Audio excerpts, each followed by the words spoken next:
Petite bourgade sénégalaise, peu différente de nombreuses autres, c'est Touba et sa célèbre mosquée. Nous la découvrons du haut du minaret quelque peu endormie avec ses rues vides. Cependant, ça et là, on notera des gestes familiers et habituels propres aux villages africains. Mais Touba a ceci de particulier qu'elle est le berceau de la confrérie religieuse des Mourides et la résidence de son chef suprême, le calife. Le mot mouride tiré de l'arabe désigne à l'origine le disciple, puis dans un sens plus large, un être d'une foi ardente qui s'en remet corps et biens à son chef spirituel. Celui-ci, en revanche, veille à son salut éternel. La naissance de cette confrérie, fondée dans la deuxième moitié du 19e siècle par Cheikh Ahmadou Bamba, est à l'origine d'un renouveau de ferveur religieuse dans l'histoire musulmane du Sénégal. Nous voyons ici l'actuel calife, El Hadj Falilou Mbacké, troisième successeur du fondateur, au milieu de quelques talibés dans sa résidence. Puis visitons les champs cultivés par les membres de la confrérie dont il gère les biens communs. Parmi ceux-ci, on décèle une forte proportion de cultivateurs qui furent souvent des pionniers dans certaines parties du pays et dont l'ardeur au travail n'a d'égal que la foi.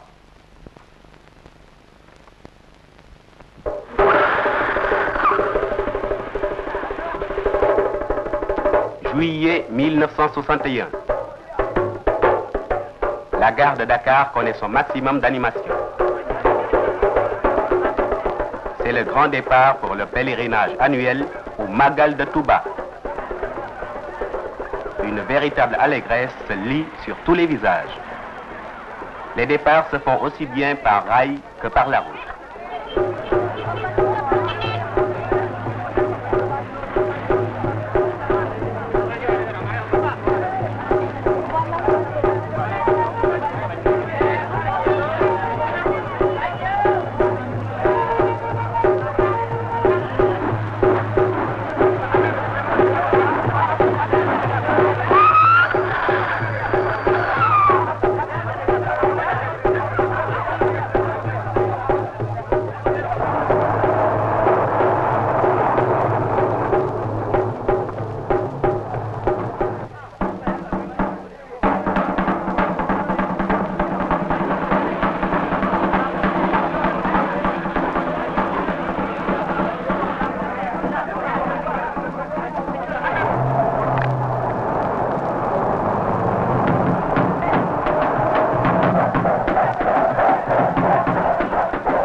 Les élans de l'âme ne sont pas incompatibles avec les tiraillements d'estomac.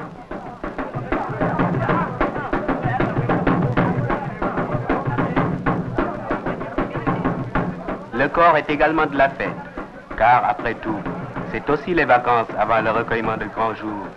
Et toute cette joie est rythmée par la ferveur du tam-tam.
humaines accrochées aux wagons dans un des nombreux trains spéciaux affectés aux pèlerins témoignent du succès de la manifestation.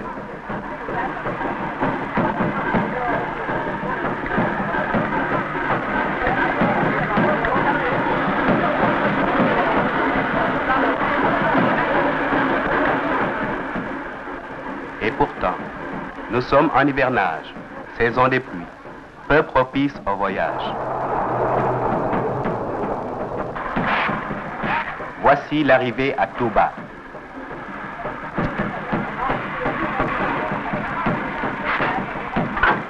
Face à l'immense mosquée.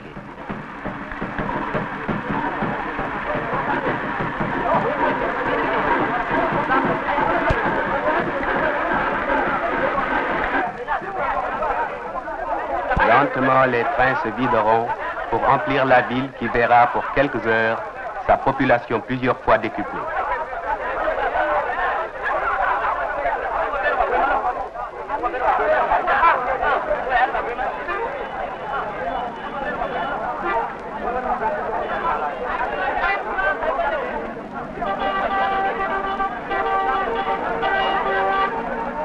Les arrivants découvrent une ville champignon où il va falloir se loger et se ravitailler au milieu du brouhaha le plus insolite.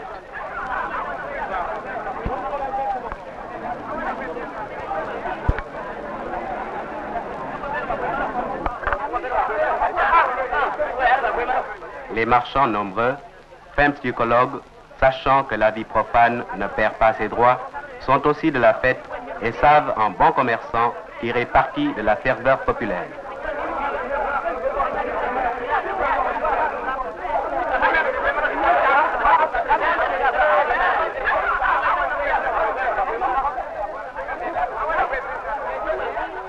La distraction, quant à elle, est permanente. Et on aimerait être partout à la fois, mais regardons.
Dira-t-on que ce monsieur est la bosse des affaires?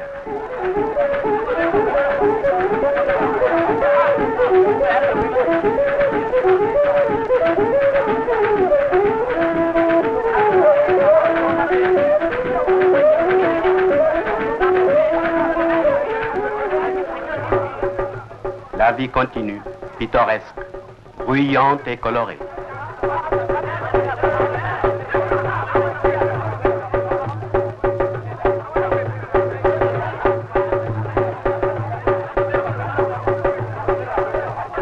Ces images représentent des arbres généalogiques et des portraits des principaux chefs de la confrérie.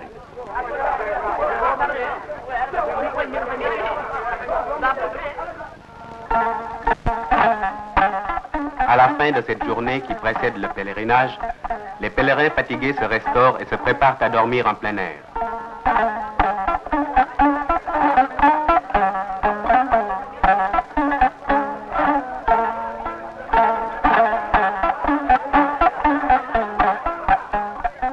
Mais il semble que nombre d'enthousiastes ne partagent guère leur avis.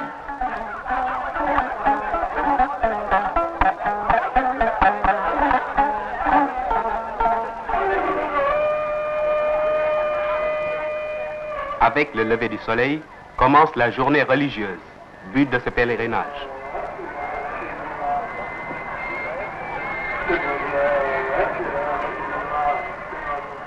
Ce lettré, à l'attitude digne et sereine, penché sur un livre de prière, c'est le calife, vénéré à l'égal d'un dieu et dont les rares sorties suscitent des enthousiasmes qui tiennent du prodige.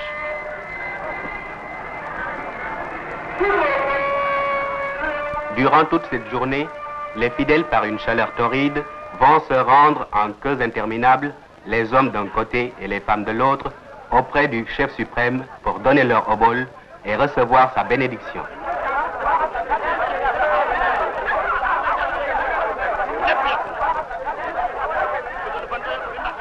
L'attente est longue, mais des spectacles imprévus permettent de prendre patience.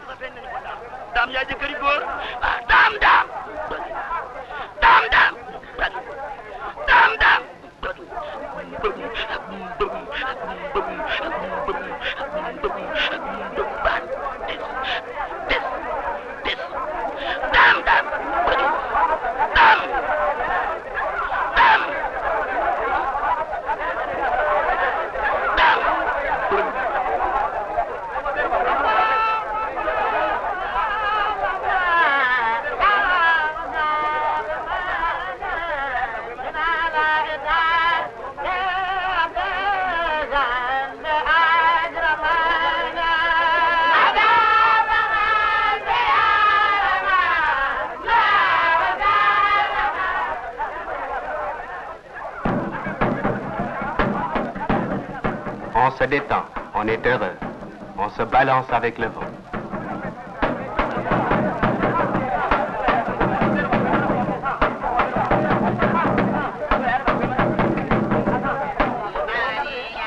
Puis, c'est la visite aux différents chefs de la confrérie. Et les fidèles se prosternent humblement en signe de respect avant de déposer leur obol.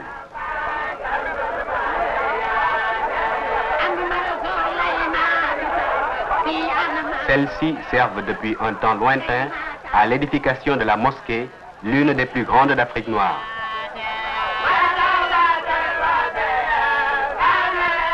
Enfin, c'est la visite au tombeau de Cheikh Ahmadou Bamba, situé au cœur de la mosquée et qui constitue une des raisons d'être de celle-ci. Là aussi, les queues sont interminables.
Au soir de cette journée religieuse, il est d'usage de clore le pèlerinage par une veillée de prières collectives et de chants.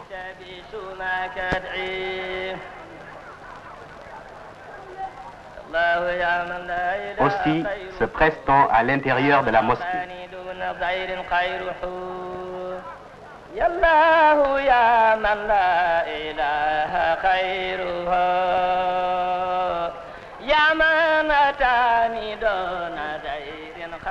Ici, un soliste chante à tue-tête pour être entendu des milliers de fidèles.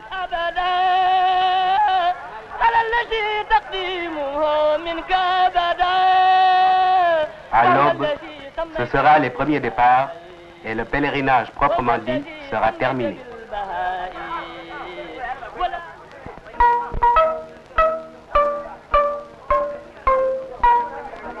Aujourd'hui est une journée profane. C'est la clôture officielle de la manifestation en présence des autorités.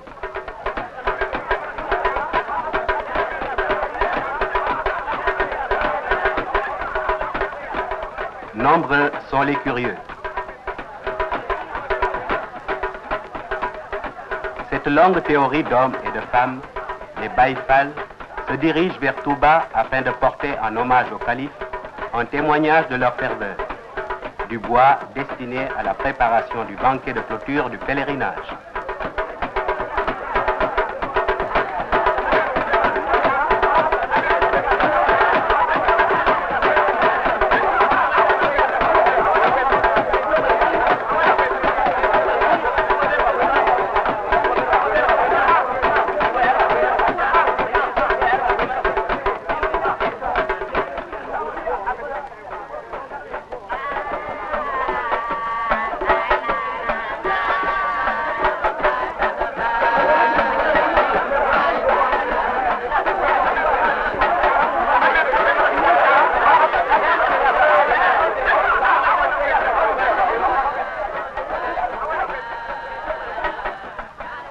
Puis, c'est l'arrivée des bouchers et de leurs aides.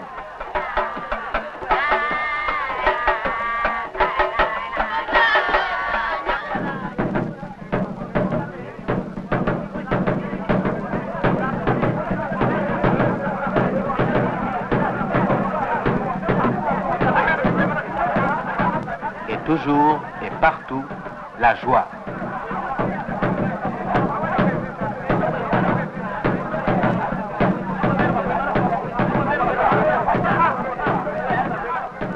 On embaume l'atmosphère dansant.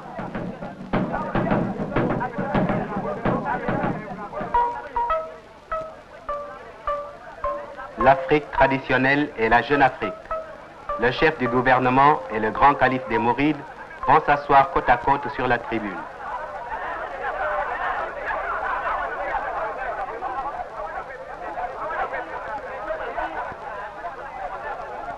Tour à tour, le secrétaire du calife, le président et le calife lui-même prendront la parole pour remercier la foule et rappeler les principes sur lesquels repose la confrérie, ferment de cohésion et le rôle économique dévolu à ces ardents travailleurs dans le développement du pays.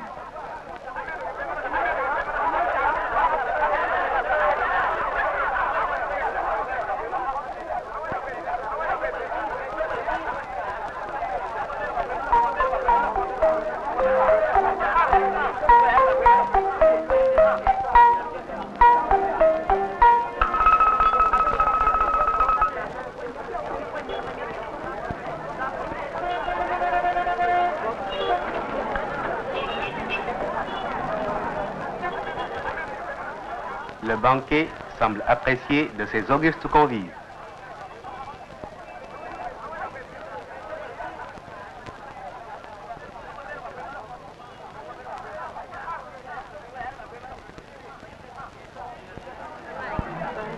La foule s'écoule lentement. Les premiers départs commencent et Touba va se dépeupler aussi rapidement qu'elle s'était emplie. Déjà, la place de la mosquée, récemment encore remplie de tumulte, s'est tue. Et bientôt la ville et même la route retrouveront leur silence coutumier.